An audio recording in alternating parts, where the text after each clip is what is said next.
Good morning, team. Hello, good friends, and welcome back to my channel. Welcome back to Buffet Fitness. How are you? I hope you're doing well. Today, we are celebrating the end, hopefully, the end of the Roaccutane journey. You're probably here mainly if you've been here all along.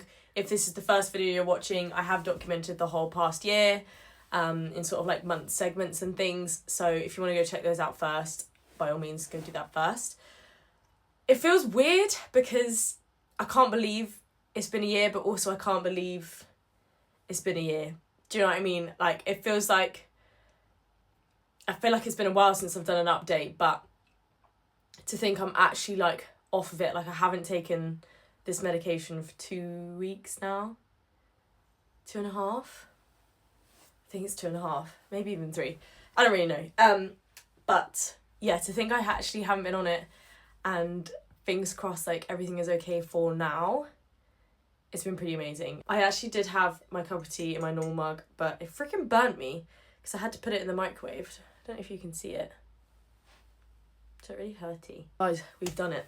It was actually just under a year, so it was like 11 months and 4 days. I think it's over on my Instagram, I can't remember. 11 months and 4 days. The thing with Roaccutane is there is no end goal. So if you're thinking about going on it or anything, there is no end goal. You go on it not knowing when you're going to come off of it, which is a bit like, I don't know. I wouldn't say scary, but obviously you can watch this and you can hear from other people's experiences and things, but it is so freaking individual for every single person. Because I've been on it, nearly a year. Some of my friends have been on it 6 months, even less than that. So it really does depend on who you are, your skin type, your genes, your DNA, everything, you name it. That's what it depends on. It's been really hard over the past year. The one thing I would tell you is if you're going to go on it, don't book any races. I think I've spoken about it before probably, but I did the Edinburgh Marathon in May, and it was completely different to the York Marathon last year. So I did the York Marathon last October and the Edinburgh Marathon this May, and I started Roaccutane in January. So yeah, to think, or like just before. So to think, I started Roaccutane at the start of the year. So I would have been 5 months in by the Edinburgh Marathon. And the joint pain that I experienced in the York Marathon, no joke, probably 30k in, I experienced 10k in the Edinburgh Marathon. Like, for me, the joint pain was unbelievable. And I do strongly believe that that wouldn't have happened if I hadn't been taking the Roaccutane. So, yeah, just kind of be like, obviously I still did it. It's not impossible, but just be wary of it. I wouldn't have done such a hard race if I'd known. But then saying that, I wouldn't have done the race at all. And I wouldn't have preferred that. So it's not to don't book it or don't do them. Just be mindful. Just be mindful that your body will be working like twice as hard whilst that medication's in your system. Just from a fitness point of view, I wish someone had kind of mentioned that to me, but no one really did. So just to be wary, just to be mindful is probably my biggest tip. I will obviously put a first month photo compared to recently. Obviously I am wearing makeup today, so you can't, it's not like a true reflection. I'm not wearing that much, but obviously you can see still like all of the scarring that I have, but that's nothing compared to how it used to look. It used to be so angry, it used to be so sore, it used to be so itchy. Like, I would wake up and I'd be like bleeding, or I'd have like blood on my pillow from where I'd been scratching it in my sleep.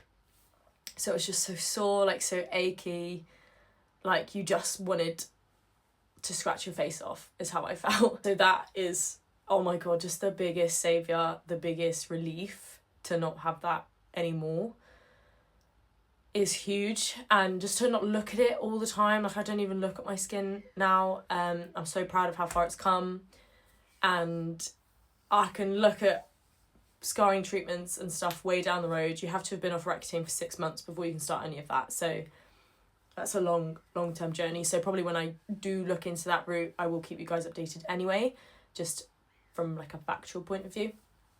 But yeah, otherwise it has been a godsend. It is annoying that is the only thing that's worked, because I have tried everything, every skincare you can think of, every moisturiser, every cleanser, every exfoliator. I've stripped my skin, I've moisturised it, I took homeopathy, I took antibiotics, nothing even came close to touching it. So yeah, if you're thinking about it or if you're struggling, just get that GP appointment, because even if you don't want to go on it or it's not the route you go down, you need to speak to a dermatologist, which for me took 2 years. I was on the waiting list for 2 years before I got my first appointment.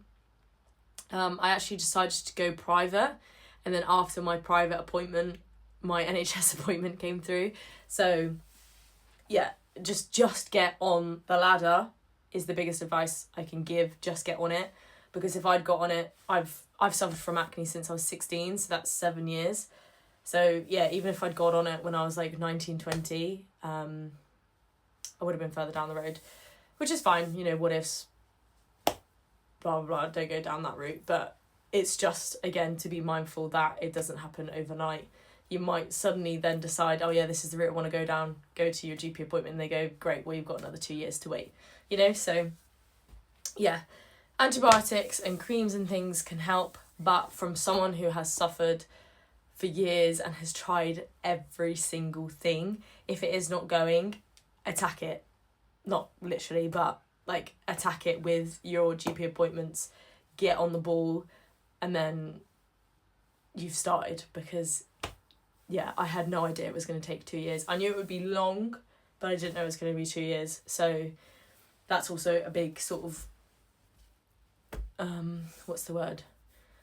I don't know, again, just like something else to be mindful of. If you have watched my previous Roaccutane videos, you know the side effects I've experienced along the way.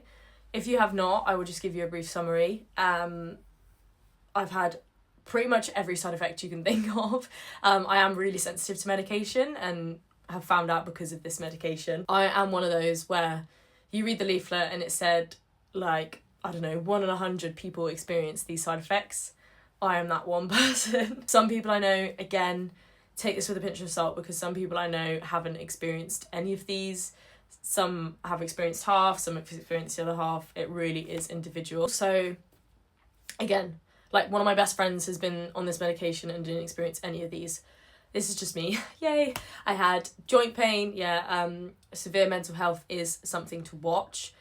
Again, if you've watched my previous videos, I don't want to repeat myself, but just in case you need a reminder, I had to come off like 3 of the doses that I was on because it was affecting my mental health too much. If you think you, like, I suffer from anxiety anyway, but if you don't have any mental health problems, it might not affect you as much. But again, it's just being mindful. If you already do, just reach out all the time. For me, it wasn't worth it. I know a couple of people who went through absolute hell with their mental health just to stay on a higher dose. That was never in the question for me. My mental health always came first, even if I had to come off of it. So that was a no-brainer. So I ended up just toddling along basically on the 10 milligram dose, which could be why I've been on it for longer, obviously, but that is what was right for me. So yeah, it can really, really affect your mental health, and so can coming off of it, which again, no one told me.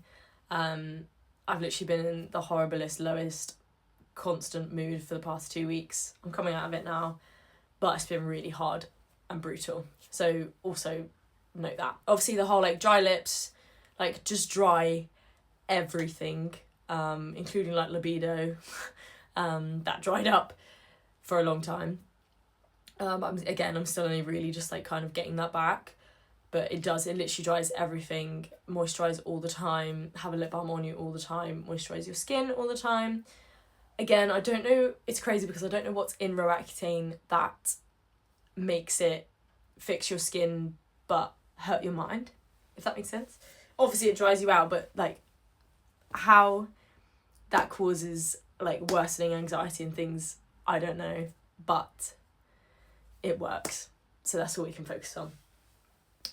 What else? It really affected my gut. It pooped up my gut and my eating and my appetite and just how it feels. I can't even think now off the spot. It's all over on my Instagram. I just did a post about it. if you want to go and see what side effects I did experience. But again, I experienced all of these side effects and I'm still here and I'm on the other side of it. So if you need any motivation or have any worries, you can watch back these videos and think, but Poppy got through it. Because again, it has literally been since, I think it was literally like December 30th or something. So it's been the whole year I have been on this medication. But what happens now is, so I've been like sort of discharged from the service, but I have a 6-week review. So I've got a review like second week of December, I believe. And what they do there is they just see how you're doing, see if you can, you know, officially really come off of it. Because I think you can restart the treatment because it stays in your system for 3 months. That's also something to note. You don't just come off of it and that is it. It stays in your system for 3 months. So no tattoos, which I had to cancel. No like drinking alcohol, anything like that you can't do whilst you're on it, or 3 months afterwards. Again, with any laser treatment, you have to wait longer. But again, just something to note. So I've got that review, in December. And then if all is okay, which fingers crossed it will be, you are then under their system for 365 days to the dot. I think that's since coming off of it, rather than from the review date. I think it is literally the day that you sign off and say that you're coming off of it. It's 365 days from that day. So for me, it'll obviously be October. I've got it written down somewhere. October, November. And you then stay under their radar for 365 days. So any concerns, any flare-ups, anything else you want to discuss, or you just want an appointment to go over some things, they keep you under the system and they can just give you an appointment. I think that is amazing, because my worst fear was coming off of it, being discharged, then 6 months later it all comes back again, and then I've got to wait another 2 years to go through the GP and get back on the waiting list. So that is really good and really helpful. After that, literally that 365th day, you are discharged fully. So if you have any problems after that, you do have to go back on the waiting list through your GP. So if you are in that process or anything, you have any concerns, just ring them or just contact them, because it is not worth it. You might as well just talk to them straight up and just say, look, yeah, this is how I'm feeling, give me an appointment, I need to stay under your radar, because it will just be so worth it, which is definitely what I will do. Sorry, I feel like I'm rambling and speaking really fast. I don't mean to be, so sorry if I am. But it's also because I've got football today, hence why I have my slick back, like egg-shaped head hair. Again, over on my Instagram, I've posted a real video of my Roaccutane from each month, pretty much. So if you really want sort of a month-to-month breakdown, go and check that out. But otherwise, we're off of it. We freaking did it. And again, for me personally, it was really hard, but it was the only thing that worked. And so hopefully if it stays like this, I would do it time and time again, because 1 year of struggle is not comparable to another decade of what I was going through.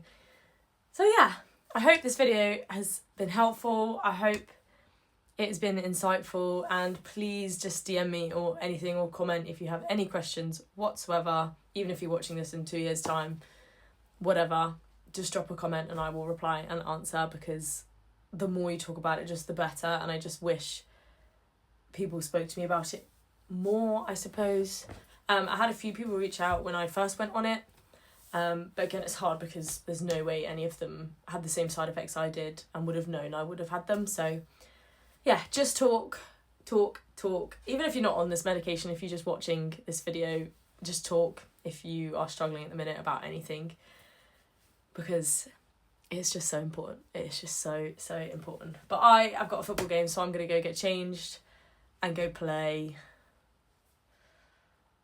And it's going to be fine. And you're going to be fine. And I hope you've had a lovely week. I hope you have a lovely week. I'm hoping to do a weekly vlog this week, because I now have a new phone. Basically, my front camera had completely I literally woke up one day and it was purple. It had lines across of it. I have no idea what happened in my sleep, but it broke. So I've got a new phone. So hopefully I can vlog a little bit better and a little bit easier So I'm looking forward to doing that this week. But otherwise, I will see you in next week's video. See you later. Bye.